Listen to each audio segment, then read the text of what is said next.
Approximately 5,000 to 6,000 American citizens die annually because of amyotrophic lateral sclerosis, also known as ALS. The purpose of my speech is to inform people about ALS and its victims. It is important to learn about amyotrophic lateral sclerosis because it heavily impacts the lives of many people. I am credible to talk about this topic because I have done lots of research. My first key idea is the details about ALS. My second key idea is the victims of ALS, and my third and final key idea is the treatments for ALS. ALS affects people all over the globe, and it is important to be informed about it. The websites that I gathered my information from are the National Institute of Neurological Disorders and Stroke, Mayo Clinic, ALS United, and Labiotech. First, I will be talking about the details of ALS. Amyotrophic lateral sclerosis was formerly known as Lou Gehrig's disease, named after a famous baseball player who had the disease. ALS is a neurological disorder that affects motor neurons. As motor neurons die, they stop sending messages to the muscles. This causes the muscles to weaken, twitch, and eventually lose function.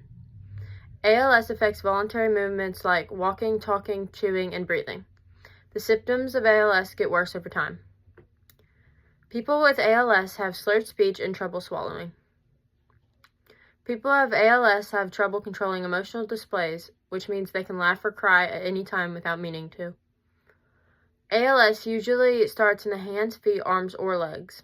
As it spreads, the nerve cells die off. There are two different types of ALS. Sporadic ALS is the most common type. These are the cases that occur randomly without any genetic reason. The second type is familial ALS. This is the type that is inherited genetically, but it isn't uncommon. Some people with ALS eventually get diagnosed with a form of dementia called frontotemporal dementia. Next, I will be talking about the victims of ALS. There are many conditions or behaviors that increase the chances of developing ALS. High blood pressure, smoking increase the chances of getting ALS. Age is another factor in getting ALS.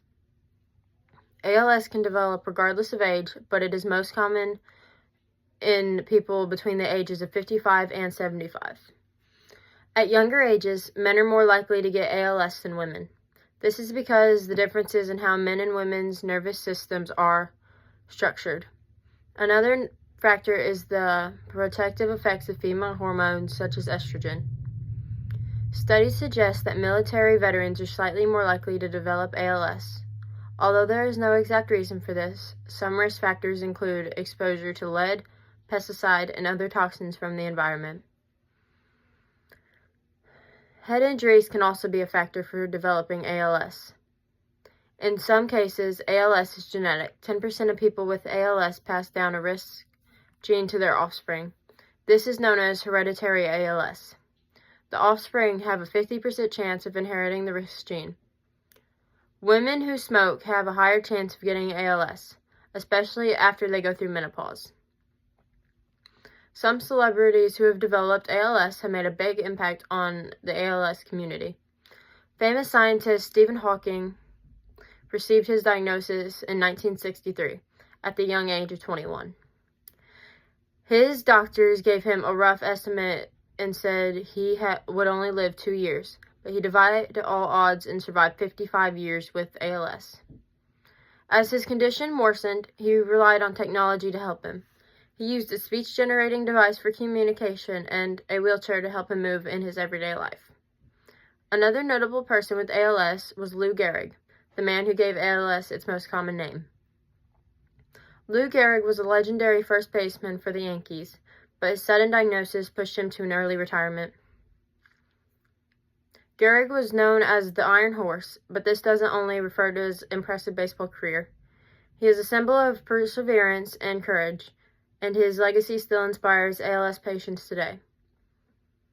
Next, I will be talking about treatments for ALS.